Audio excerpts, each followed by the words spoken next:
Untuk mencegah terjadinya tawuran di Jakarta Utara, digelar pertandingan tinju antar kampung. Ratusan peserta mulai dari anak-anak, remaja hingga dewasa antusias mengikuti kegiatan ini.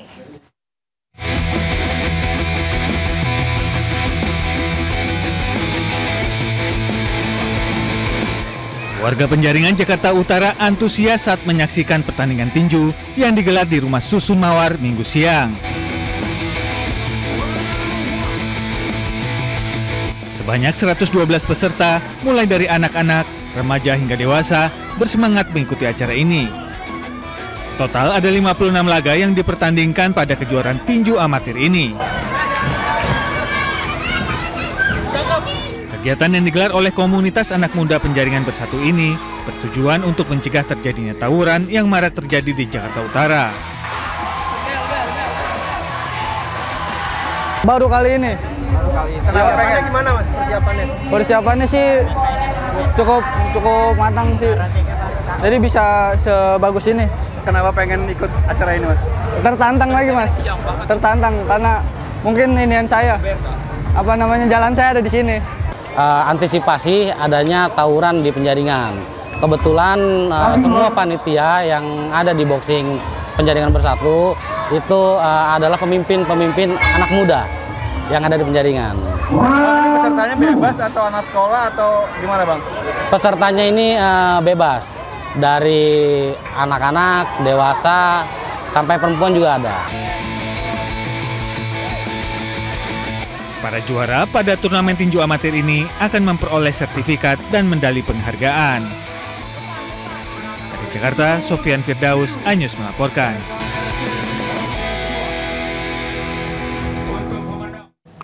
Misi kemanusiaan Global Summit Flotilla saat ini telah memasuki zona kuning kawasan rawan di perairan dekat Gaza. Dalam misi kemanusiaan ini terdapat 3 utusan Indonesia yang kini berada di atas kapal Summertime, kapal pengamat yang mengikuti konvoi Flotilla.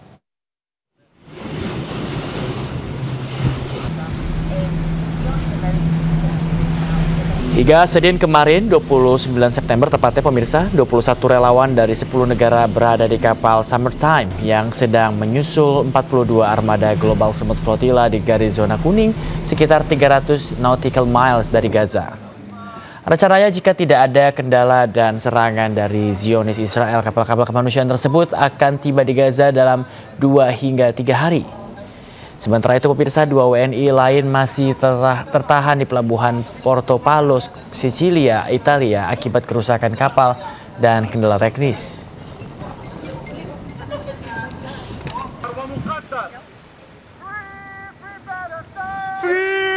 Pemirsa, viral di media sosial baliho foto Presiden Prabowo Subianto bersama sejumlah kepala negara. Dalam baliho tersebut, Presiden Prabowo dinarasikan mengakui negara Israel.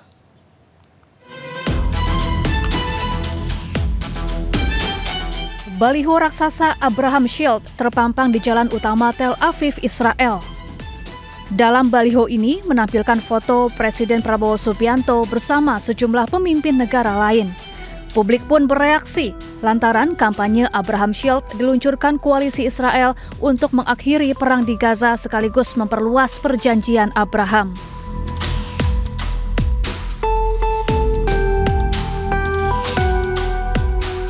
Namun pemerintah Indonesia membantah hal ini.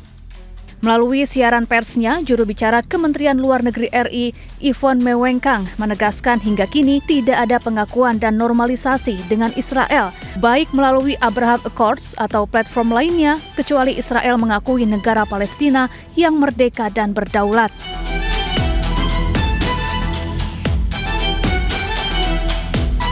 Hal ini juga ditegaskan Presiden Prabowo dalam pidato di sidang umum PBB.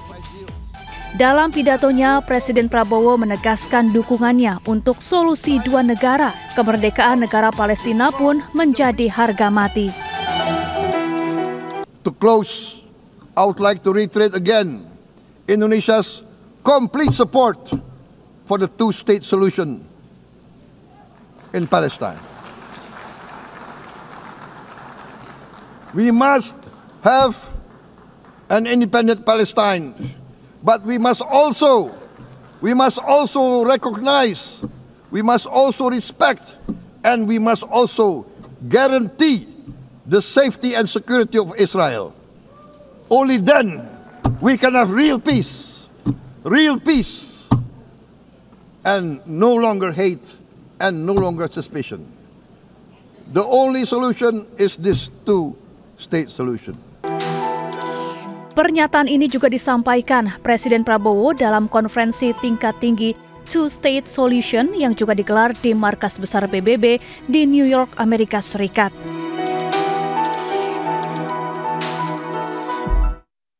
Pemirsa, sejumlah aktivis menggambar karikatur PM Israel Benjamin Netanyahu dan Presiden Amerika Serikat Donald Trump sebagai protes terhadap pertemuan Amerika Serikat Israel.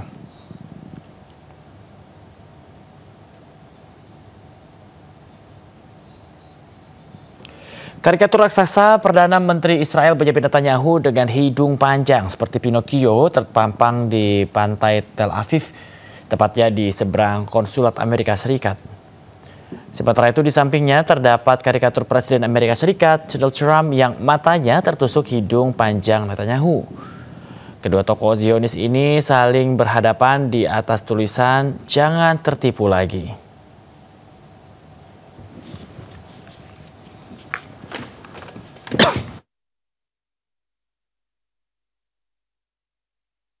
Pemirsa, Presiden Amerika Serikat Donald Trump mengumumkan bahwa PM Israel Benjamin Netanyahu secara resmi mendukung proposal perdamaian yang diinisiasi Amerika Serikat untuk mengakhiri genosida di Gaza, Palestina.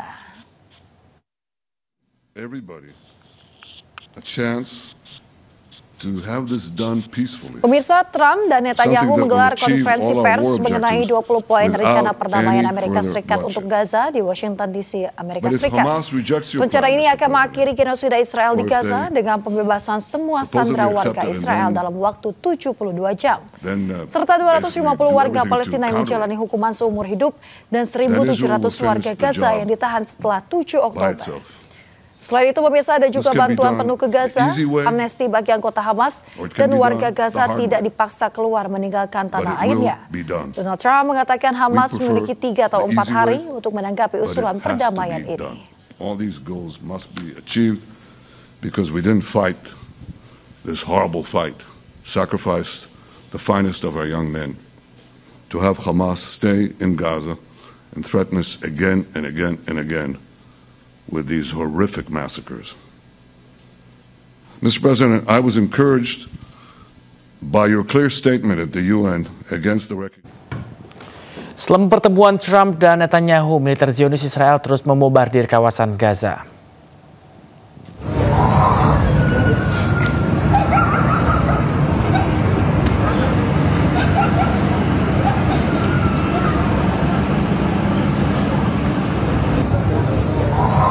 Inilah detik-detik saat bom flare penjajah Israel menghujani kawasan Gaza, Palestina. Meskipun PM Israel telah menyetujui proposal damai, di mana ini damai Trump, pemirsa, aksi genosida warga Gaza terus berlangsung. Menurut data Kementerian Kesehatan Gaza, operasi militer di Gaza telah menyebabkan 66.000 warga Palestina tewas dan 168.000 lainnya terluka.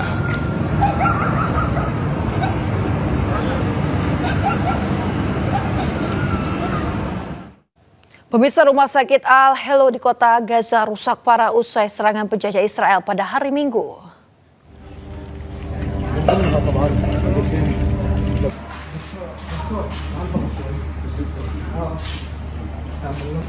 Pemirsa, puing-puing berserakan di seluruh koridor dan ruangan di dalam Rumah Sakit Al-Helo Gaza. Dr. Motaz Hawa, Direktur Departemen Gawat Darurat Rumah Sakit Al-Helo, mengatakan serangan brutal pasukan Zionis menyebabkan kepanikan di kalangan staf medis dan juga pasien. Dr. Motaz menuntut perlindungan bagi rumah sakit serta kehadiran komunitas internasional dan WHO. Minimnya pasokan dan peralatan medis membuat Rumah Sakit Al-Helo terancam berhenti beroperasi dalam beberapa hari ke depan.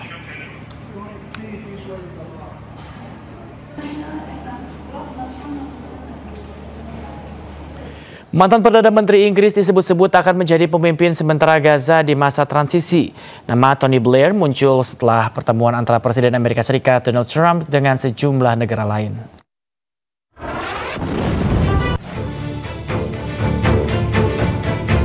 Di tengah diskusi yang dilakukan sejumlah negara, Israel terus menyerang Gaza, Palestina. Serangan tak hanya menyasar gedung pemerintahan, tetapi juga rumah-rumah warga.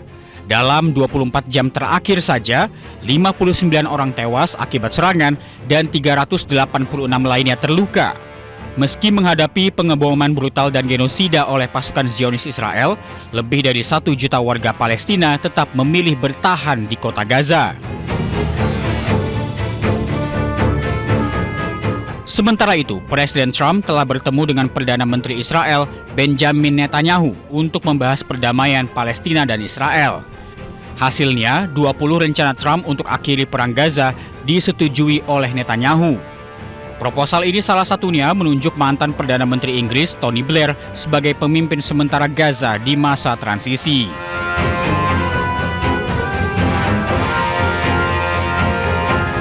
President of Indonesia, somebody who's an amazing leader, Prabowo. He is an amazing leader and respected by everybody. He was in the room with us. We were together with most of these people that I'm mentioning. Others were, and we'll do it right. And we're going to put leaders from other countries on, and leaders that are very distinguished leaders. And we'll have a board. And one of the people that wants to be on the board is the UK former Prime Minister, Tony Blair. Good man, very good man. And some others. And they'll be named over the next few days. Rencana Trump untuk perdamaian Gaza pun telah didiskusikan dengan sejumlah kepala negara, salah satunya Presiden Prabowo Subianto. Kedua pemimpin negara ini bertemu di New York, Amerika Serikat usai sidang umum PBB. Tony Blair bukan sosok yang asing bagi Palestina dan Indonesia. Pria yang pernah menjabat Perdana Menteri Inggris pada 1997 hingga 2007 ini adalah sosok yang mengajukan proposal pemerintahan sementara di Gaza. Bagi Indonesia, Tony Blair cukup dekat dengan pemerintah.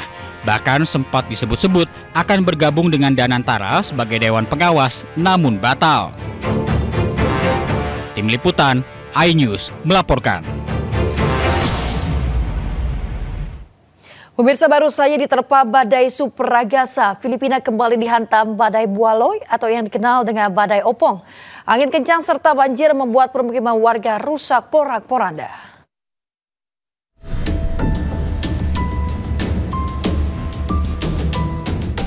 Belum lama diterpa badai super ragasa, Filipina kembali dihantam badai bualoy. Badai yang dikenal dengan badai opong oleh masyarakat Filipina ini membawa hujan lebat, angin kencang, dan gelombang tinggi yang menyebabkan kehancuran permukiman penduduk. Badai opong bergerak di dekat Laut Sibuyan dan melintasi daratan Bicol, Calabarzon Selatan, Mimaropa Utara sebelum akhirnya muncul di Laut Filipina Barat. Tercatat sedikitnya 26 orang tewas, 14 orang hilang, dan 33 lainnya luka-luka akibat insiden ini. Cuaca ekstrem ini merusak 8.916 rumah usai hujan deras dan banjir yang melanda. Sebanyak 163.317 jiwa harus mengungsi ke 2.680 pusat evakuasi yang tersebar.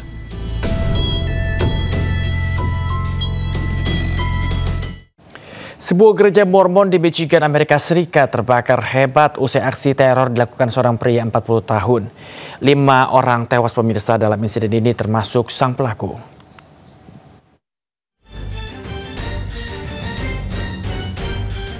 Rekaman drone menunjukkan sebuah gereja Mormon yang biasanya menjadi tempat ibadah berubah menjadi kepulan asap hitam yang membumbung tinggi. Setidaknya 4 orang dilaporkan tewas dalam penembakan massal dan kebakaran di sebuah gereja Mormon di Grand Blanc Township, Michigan. Kejadian bermula saat seorang pria 40 tahun bernama Thomas Jacob Sanford menabrakkan truknya ke pintu depan gereja. Pelaku kemudian keluar dari truk dan melepaskan tembakan sebelum akhirnya menyiramkan cairan ke gereja dan membakarnya. Pelaku yang merupakan seorang mantan anggota marinir ini ditemukan tewas bersama 4 orang lainnya. Belum diketahui motif pelaku dalam melakukan aksi kriminalnya ini. Pemirsa, bentrokan antara polisi dan pengunjuk rasa terjadi di Kota Lima, Peru. Tercatat sedikitnya 9 orang terluka akibat insiden ini.